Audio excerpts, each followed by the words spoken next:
सिंधुदुर्गमधील एकाला JN1 विषाणूचा संसर्ग झाल्यानं खळबळ। आरोग्य विभाग सतर्क, तर गावागावात चाचण्या सुरू।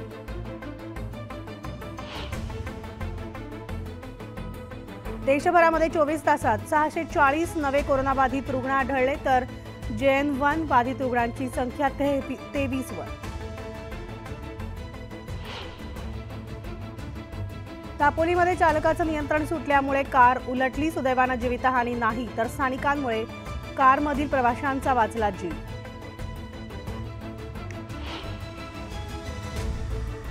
कुर्ल्यामध्ये 14व्या मजल्यावरून कोसळूनही 13 वर्षाच्या मुलीला इजा नाही। धक्कादायक घटना सीसीटीव्हीत कैद।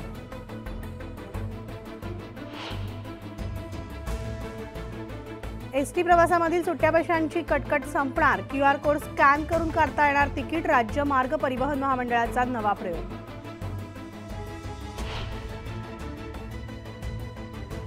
वाशिम जिल्ह्यामध्ये रब्बीमधील चिया सीड्सचे पीक बहरलं। पुढील वर्षी क्षेत्र आणखी वाढण्याचा अंदाज।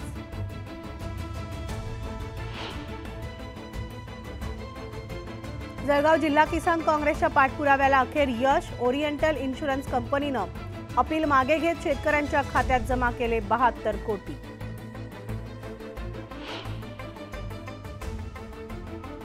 सोलापूरमध्ये शेतकऱ्यांचं आमरण उपोषण, तर रेन्यू ग्रीन एनर्जी कंपनीकडून एकरी 50,000 रुपये वार्षिक भाडं देण्याची मागणी।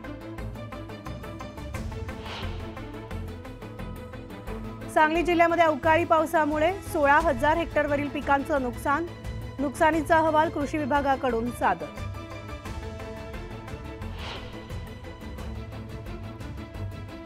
नगर अर्बन बँकेत तोडफोड। बँक बुडीत गेल्यामुळे संतप्त ठेवीदारांनी माजी अध्यक्ष दिलीप गांधींचे फोटो काढून व्यक्त केला संताप।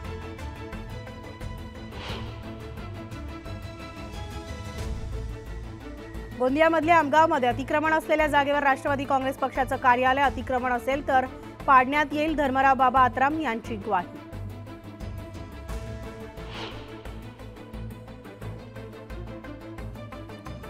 छत्रपती संभाजीनगर येथे सुदानी तरुणाकडून 2 मुलांच्या धर्मांतराचा प्रयत्न। आरोपी तरुण पोलिसांच्या ताब्यात।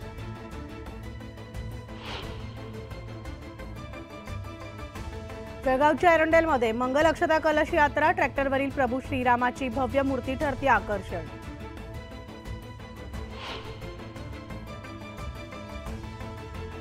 देशभरामध्ये नाताळ आणि नववर्षाच्या स्वागतासाठी लगबग।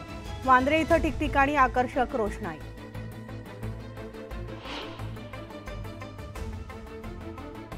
चांगल्या ब्रँडच्या मद्याचे डुप्लिकेशनचे वाढते प्रकार। 750 ml ऐवजी दारूच्या बाटल्यांची साईज कमी करण्याचा प्रस्ताव।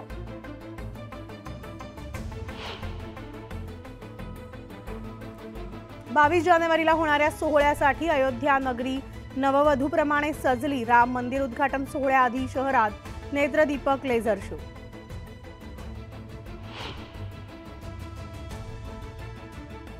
दाक्षिणात्य अभिनेता राम चरणनं घेतली महाराष्ट्राचे मुख्यमंत्री एकनाथ शिंदे आणि खासदार श्रीकांत शिंदे यांची भेट। मुख्यमंत्र्यांच्या आदरातिथ्याबाबत मानले आभार।